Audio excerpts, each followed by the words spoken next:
Hi, it's me, Spiky-Eared Yumi. And if you're watching this before you watch my Metroid Prime Hunters tier list introduction video, you should probably stop this and watch that one first. Unless you're like a pro Metroid Prime Hunters player.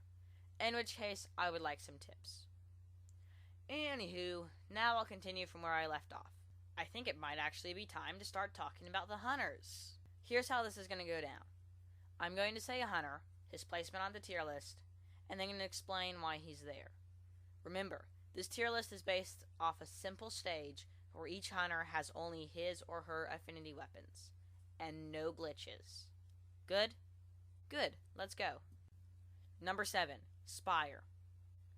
I find Spire to be the worst character for many reasons, but let's start out with his good traits first. Spire, firstly, is immune to lava. His alt form, the Dialanche, excels at close range combat and can climb walls. And when he transforms, he actually slaps the ground, which can push and damage opponents. This may seem like a lot of very good abilities, but actually they're not that great. His alt form is slow, as is his regular self. His wall climb is almost snail speed. He's also one of the largest characters in the game. And there aren't very many maps that have lava for him to hide in the first place. Another problem is his affinity weapon, the Magmaul, which shoots bouncing balls of superheated plasma. I find it very short range, unpredictable, slow, and just generally hard to use. Spire has no particular style of play besides mostly short range fighting, which is bad, because pretty much any opponent can outrun him and make it to a safe spot to shoot him. His ability to run through lava doesn't even help much on the few tracks that actually have lava. Basically, while Spire has a few good traits, his bad ones are even worse, granting him the lowest spot on my tier list. Number 6, Weevil. My number 6 spot was actually very difficult to select.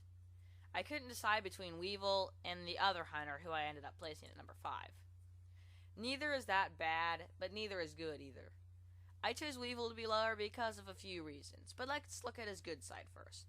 Weevil has the unique alt form, the half turret.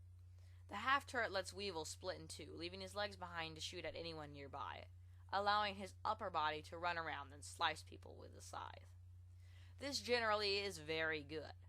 Unfortunately, that's Weevil's only good trait. Weevil is slow, large, and, again, has a lackluster affinity weapon. His affinity weapon is the Battle Hammer, which is a slow heavy hitter with a short range.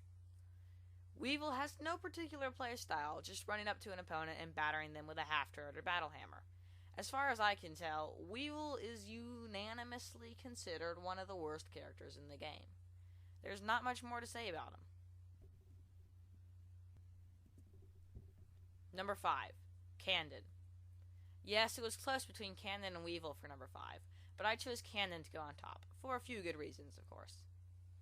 Candid is medium speed, but rather large. His alt form, the Sting Larva, is a fast, bomb-laying alt form. Its bombs do track, and only the head of Sting Larva can be hit, not counting as a headshot, and making it very, very small. His alt form, the Volt Driver, is very similar to the Battle Hammer, except that it's pretty much better in every way imaginable, especially when charged. A charged Volt Driver is a large sphere of energy that will track opponents and temporarily distort their vision. Unfortunately, it is very slow and easily dodgeable. Cannon's head is also very large, making him susceptible to headshots. Cannon has a very simple playstyle. With Cannon, you blast your opponent and then escape with a Sting Larva, laying bombs in your path, before blasting them with a Volt Driver again. Cannon is a decent hunter who can be incredibly good if used right. Number 4, Noxus. For the most part, I consider Candid, Weevil, and Spire to be very large, slow, heavyweight characters, but Noxus is smaller and faster. Noxus has an incredible affinity weapon called the Judicator. I hope that's how you pronounce it anyways. The Judicator shoots a beam of super-cooled plasma that bounces off walls and can be used like a sniper gun to some extent. A charged Judicator blast will freeze anyone near Noxus, making them vulnerable for rapid Judicator, missile, or even power beam blasts. Noxus's alt form, the Bow Scythe, is somewhat lackluster, unfortunately. It is a medium-speed, close-range spinning top. It can extend a spinning blade, but every time the blade hits someone, it stops spinning and can take some time to recharge. Noxus has a good blend of long-range and close-range attacks in his arsenal, making him a decently all-around hunter, and number 4 on my list. Number 3, Samus. Samus is an interesting hunter indeed.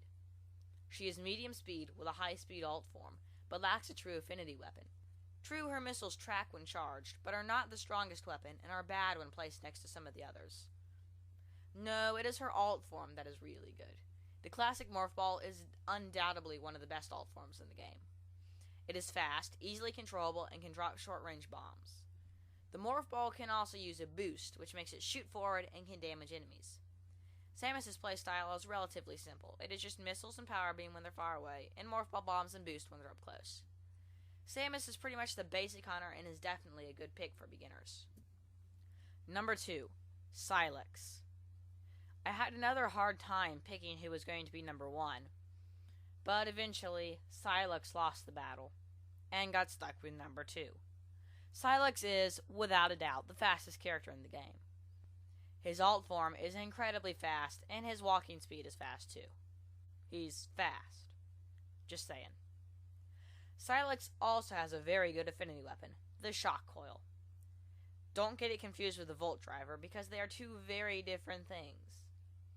The Shock Coil is a short-range weapon that locks onto opponents and continuously zaps them with electricity. Shortly after starting to zap them, Sylex will begin to regain health, eventually escalating to the point where none of their attacks will do anything, because you just heal it all off again. The only problem is, if your opponent goes into their alt form, they become almost impossible to lock onto, except for Weevil, because the turret stands still and is very easy to lock onto.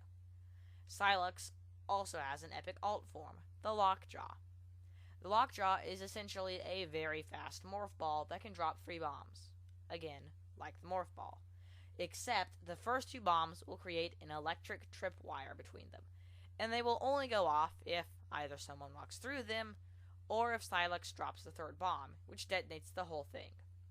There is a method known as Bermuda Triangling, where Sylex locks the opponent in a triangle of bombs, which essentially kills them. This, however, is very difficult to do and isn't very reliable. Overall, Sylex can be played effectively in many different ways, but I like to get up close and personal and sap all of the opponent's health with a Shock Coil.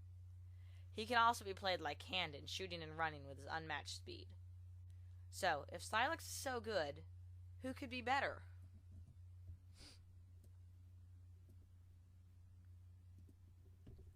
Number 1, Trace. It was close, but I decided that Trace was better than Sylex. On large maps particularly, because Trace is a sniper. He's small, fast, and has a unique affinity weapon and alt form. His affinity weapon is the Imperialist, which shoots a beam of red energy that takes a long time to reload, but has a zoom function and one-hit KOs if you get a headshot. Also, Trace turns invisible when he uses it, as long as he stands still. This makes it almost impossible for enemies to see you, which is obviously very good. Unfortunately, you cannot headshot alt forms, but if your opponent goes into his or her alt form, just turn invisible and wait for them to transform so you can headshot them. Trace's alt form, the Triskelion, is fast and can turn invisible if you stop moving. It attacks by lunging at opponents with its sharp legs. The Triskelion lunge does major damage, but if used incorrectly, it can launch you off of certain stages, to your doom. Trace has an obvious style of play. Find a good spot to snipe your opponents, and if they find you, run for it with a Triskelion, lunging at them and taking even more energy. Also, on a large map, you can kill them once, turn invisible, and wait for time to run out, making you the winner. So again, here's my tier list. C tier is Spire and Weevil, B tier, Candon, Noxus, and Samus, and the A tier is Sylex and Trace. If you disagree or have any pointers or complaints, go ahead and say so in the comments, and feel free to share your own tier lists. I'm always interested in other people's opinions. Like if you thought this video was boring. If not, go ahead and subscribe by hitting the little red subscribe button. Go on, you can do it. This is Spiky-Eared Yumi, saying thank you for hanging in there for that crazy long video, and goodbye.